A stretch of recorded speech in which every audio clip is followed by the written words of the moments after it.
On retrouve Vali, chanteuse et animatrice de radio et de télévision franco-américaine, journaliste musicale. Merci d'être avec nous. Que retiendra-t-on de Jane Birkin? Bah, mon cœur est brisé, et je pense qu'on est beaucoup de Français et aussi dans le monde entier, les Français et les Françaises qui tenaient dans leur cœur cette personne qui n'était pas seulement une chanteuse, mais quelqu'un d'engagé, c'est quelqu'un de simple, de complexe.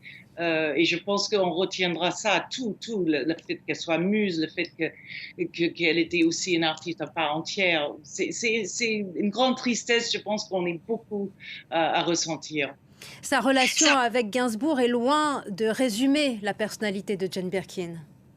Absolument, je pense qu'évidemment, il a relevé pas seulement au grand public, mais à elle-même, parce qu'effectivement, les Français l'ont découvert dans Blow Up, qui a gagné le Palme d'Or en 1966, mais Jane et Serge, qui n'étaient pas vraiment sur le même longueur d'onde au départ, a décelé quelque chose, et je pense ensemble, ça faisait le cocktail explosif et artistique qu'on connaît aujourd'hui.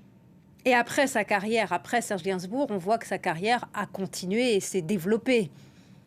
Absolument, parce qu'on dit toujours qu'elle était la muse de Gainsbourg, mais elle a tourné avec Varda, Tavernier, elle a tourné avec Chéreau, avec beaucoup d'artistes, James Ivory, Godard. Donc c'est quelqu'un qui a beaucoup inspiré d'autres. Et je trouve que, comme elle aussi, elle a écrit Boxes, elle a tourné, a écrit des textes de dernier album avec Étienne Dao qui l'a encouragé de se dévoiler un peu plus pour des choses très douloureuses, notamment la mort de sa fille Kate. Donc je pense que oui, c'était quelqu'un de plus que le gentil, jolie anglaise. C'était quelqu'un qui pouvait passer de variété à l'intellectuel. C'était quelqu'un de très important. Vous dites intellectuelle, elle était une féministe engagée, Jane Birkin, et elle a mené également d'autres combats progressistes.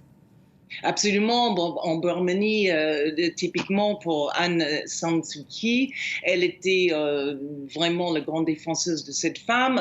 Quand il y avait des tsunamis au Japon, Fukushima, elle était là. Elle était quelqu'un, oui, engagé. Et puis Amnesty International, c'est quelqu'un qui était très ému. Et d'ailleurs, tout le monde disait d'elle, elle a un accent énorme, et quand elle parlait de ces causes-là, les causes qui la tenaient à cœur, qui étaient pour d'autres, pas pour elle, elle parlait parfaitement français. C'est-à-dire, elle avait des moments où elle était moins concentrée, mais c'est une grande femme intellectuelle, progressiste, tout ce que vous voulez, une vraie personne, comme on peut dire.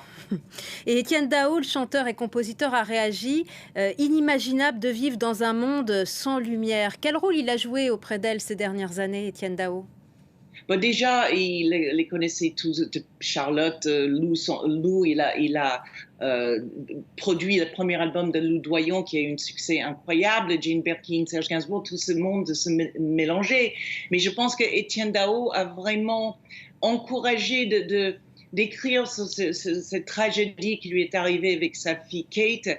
Et même si Jane Birkin avait publié ses journaux Monkey Diaries, je pense qu'Étienne était vraiment derrière elle pour dire vas-y, fais-le. Et je pense pas qu'on soulève après une telle tragédie sur un enfant, mais je pense que peut-être ça l'a soulagé un peu, comme l'art seulement peut faire.